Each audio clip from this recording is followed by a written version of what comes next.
feel like I have to apologize every time for you, Sean.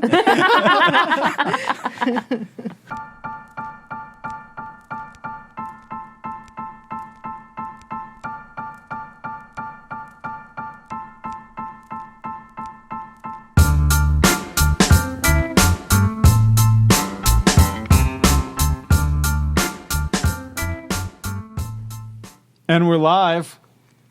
Hi, Sean. Hey, Bill. You cut me off there today. What do you mean, cutting you off? I'm normally the one that says, hey, Bill. Hey, Sean. Did you have Hey, a lot Bill. of coffee this morning, Bill? You were like I did. ready. I am ready. Bill's here. Katie's here. Special guest today. Kim. I'm so excited. She's a Kim returning Taylor. guest. Returning guest. Third time. Isn't there a name for that when you're a returning guest star? Recurring role. I don't know. You want to host? Kim's busy. Before we get into today's topic, which is the median, or the median versus the outliers, Bill, Yes. I want to look you in the eye while I'm telling you this, because somebody wrote in and they said, why is Sean always so mean to Bill? Yes.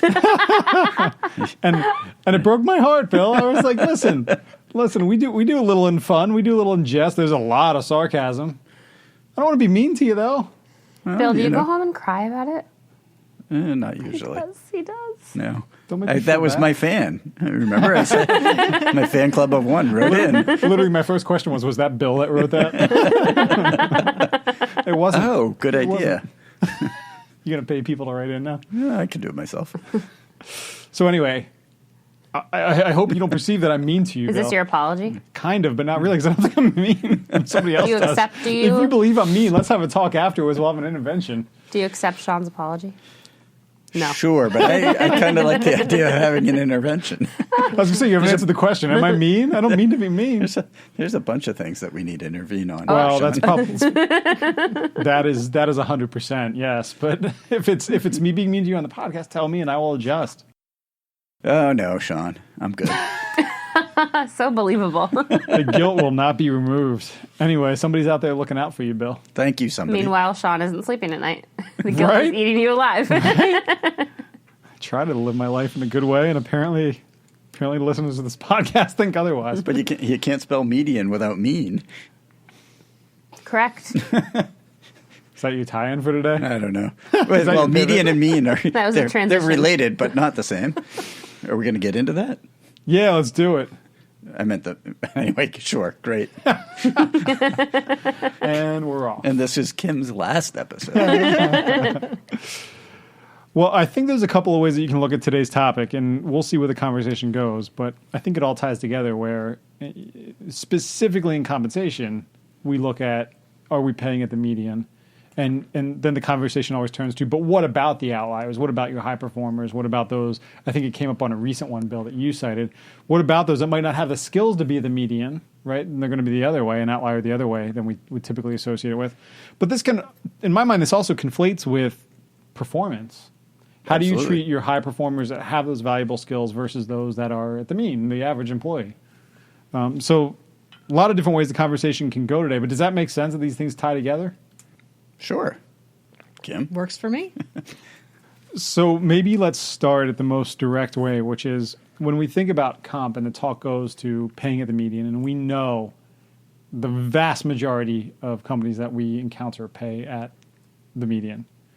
They target the median.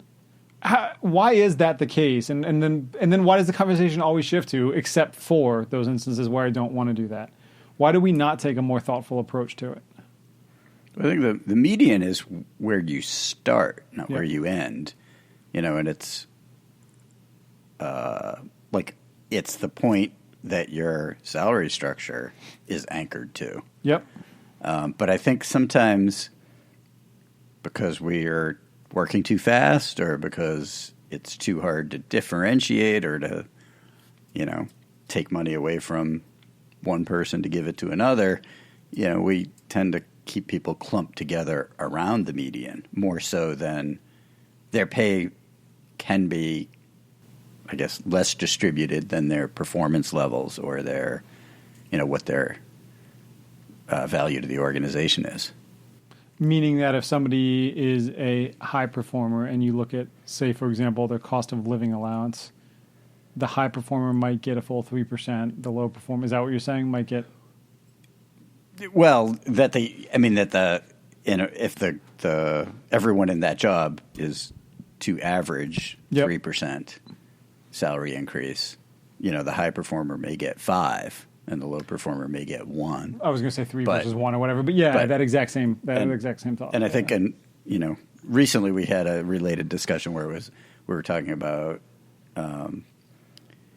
how far above the average the high performers go, and how much does that take? And in some cases, it's going to consume your entire budget. You have to pick and choose who's going to get rewarded and how. But doesn't it depend a bit on your philosophy? Mike Zani from PI was on here saying that he still believes there's arbitrage if he tries to hire performers at the 90th percent. Right, so these are the top 10% of people that I can hire for this role, and pay them at the 75th percent. And he's saying that he's getting arbitrage through that then. So he's gaining arbitrage. Right. Like he's gaining leverage. Yeah, exactly. He still makes out in the end because the productivity that they add is more than what he's going to pay them.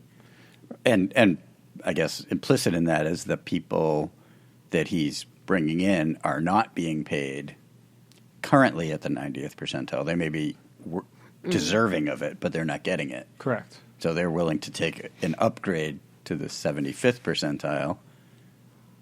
Correct. So my point is are we anchored in the wrong strategy? Do we spend too much time focused on that median and not on the outliers? Should we be spending more time on the highest performers? I definitely think we should be spending more time on the highest performers, and we should also be.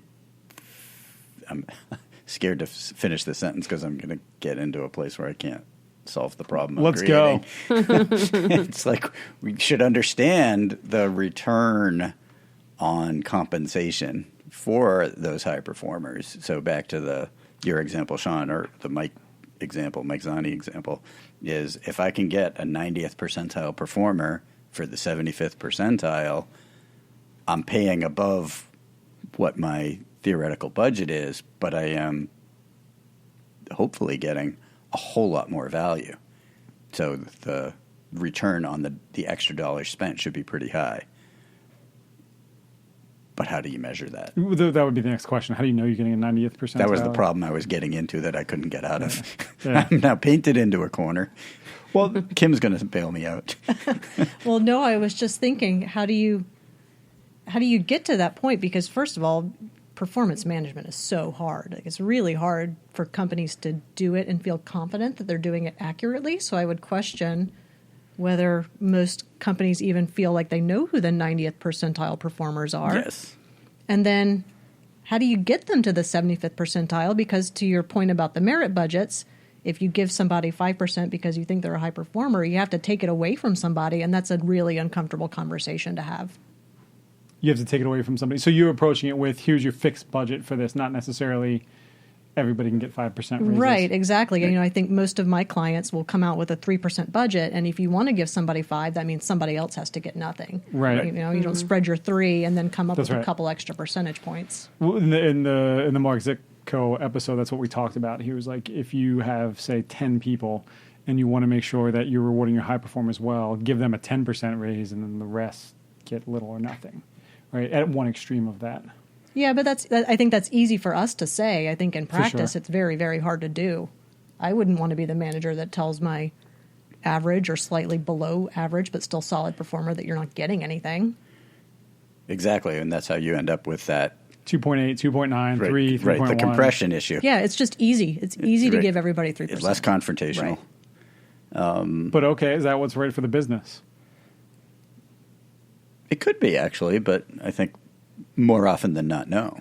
It could be in the sense of consistent productivity or predictable productivity. Predictable productivity and keeping your current workforce happy, although I don't know that people are generally happy about their 3% raises or, modest bonuses. People like that, big payday or a big bump. But would you rather? Would the people rather a big, a somewhat often, like, I don't know, I'm not saying every year, but, every few years you get your one big bump for assuming you're a high performer, and maybe the other years you're not getting anything?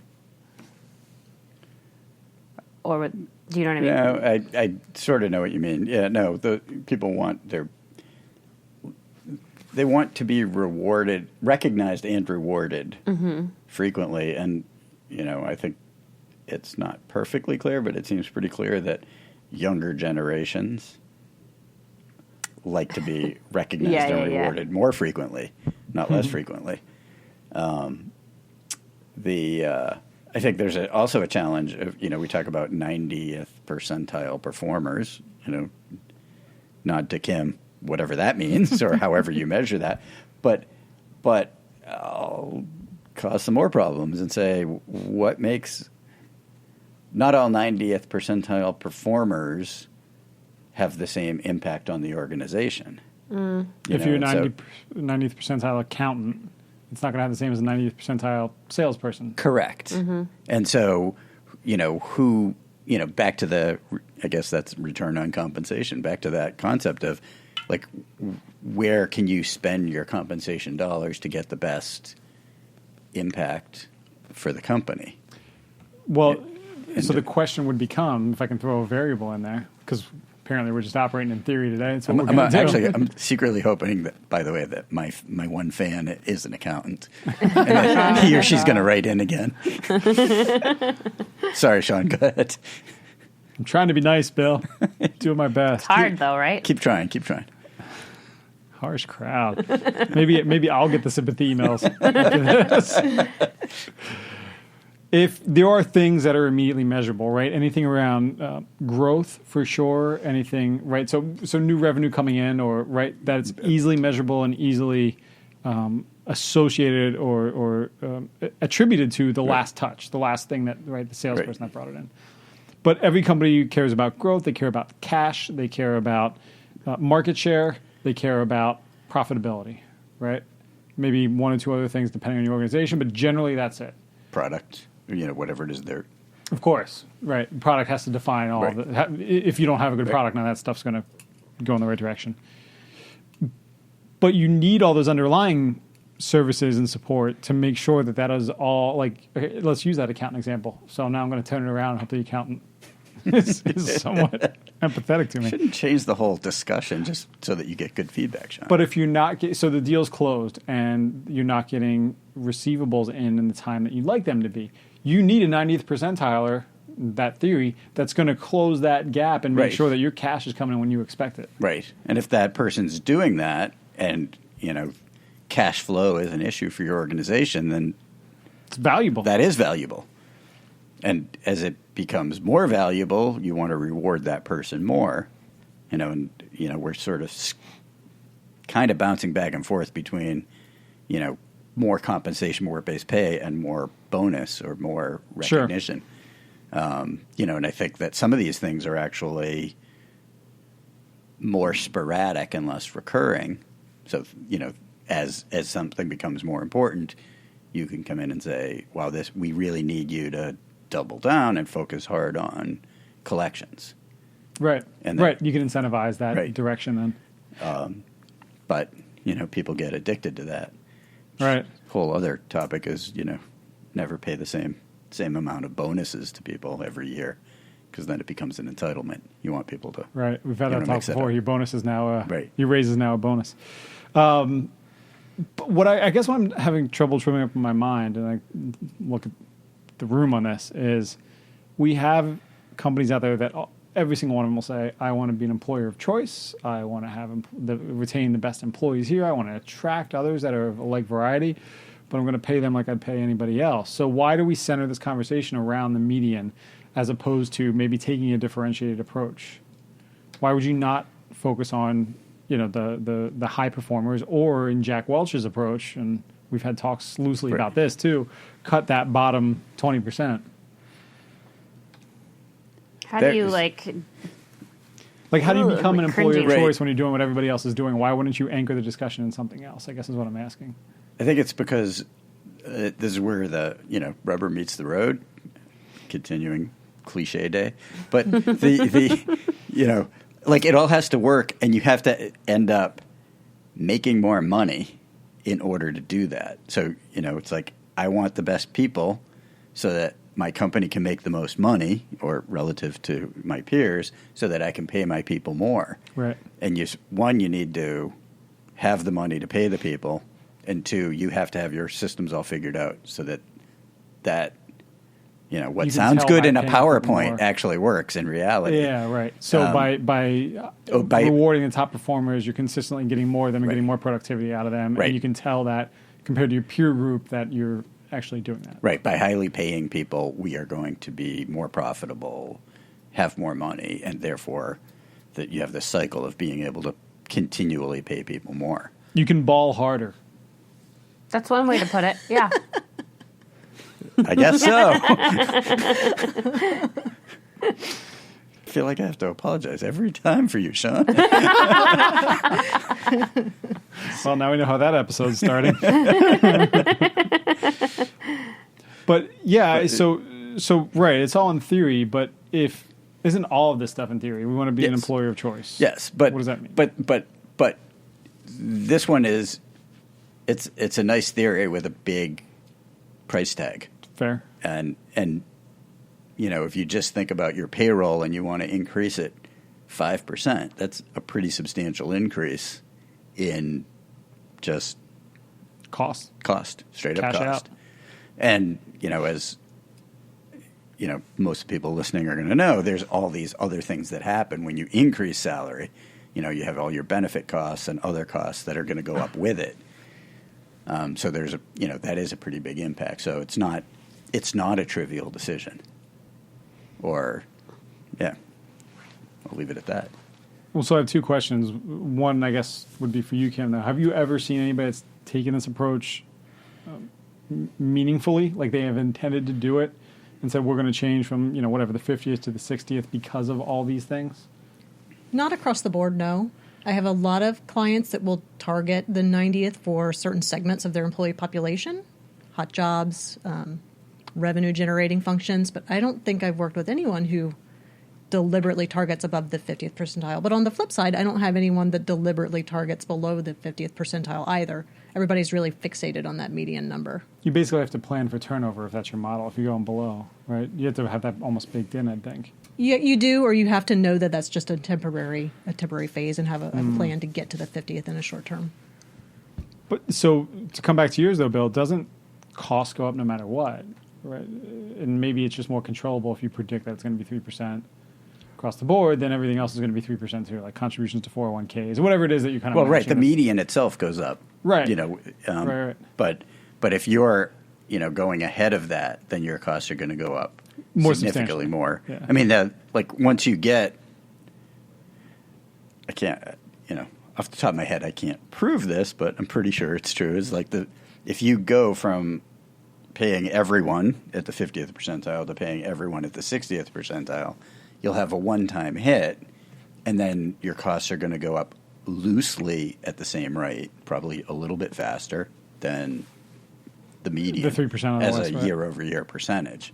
But the costs are still higher, and you still have to have better performance, better metrics in order to fund that, or else you become the sucker of choice, I guess. It's like you're losing money. You need to be a Google, a Facebook, an Amazon, Right. an Apple. That not that Amazon probably intentionally so doesn't have a ton of cash, but or make a ton of Right. profit, I should say. But the rest of them do. Apple's Right. got tons of cash. Facebook, right? Like they have a business model that just throws off cash. Exactly. So you have to be something and so like that. they use that to steal each other's employees, and Right. they use it to get hire whoever they want.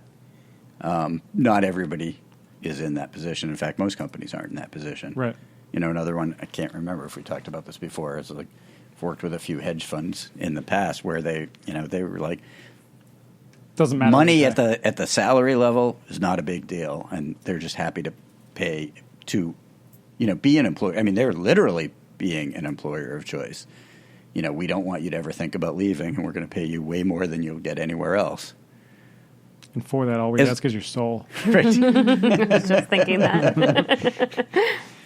That's not nice. It's getting edited out. Well, but I guess one other question I'd tee up then is, aren't we inherently focusing on the outliers when we say I pay at the median, but for engineers with this talent, for nurses with this skill, for truck drivers with this certification, I'm going to pay a little bit more because it's more meaningful to me at this time. So aren't we inherently shifting our focus away from the median? And the next part of that question would be, shouldn't we kind of view everybody that way to the extent possible? Well, I think sometimes you choose to target a higher percentile because it's hard to get talent in those particular jobs otherwise. So it's not so much that you're focusing on them because they're special. It's more like they're the squeaky wheel. And so you got to have somebody. You need a warm body. And if I can get away with only paying my accountant at the 50th percentile, I'm going to, hang on to that extra dollar and use it to get an engineer down the road.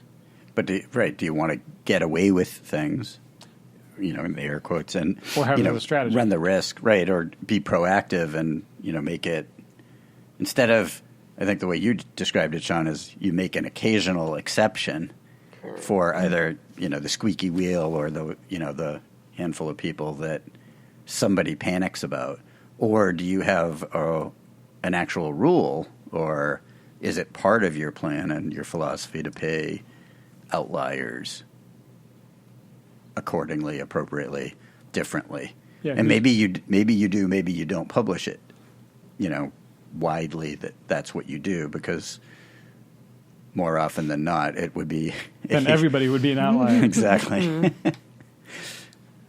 No one wants to be average. So we all average and we just need to accept fate. It's the lake will be Pretty gone. much. Keep toiling away. Cool. Boy. The podcast killer. But no, they don't publicize it. I don't even think that they oftentimes will acknowledge that they're doing it. It just sort of happens. Even with the recipient?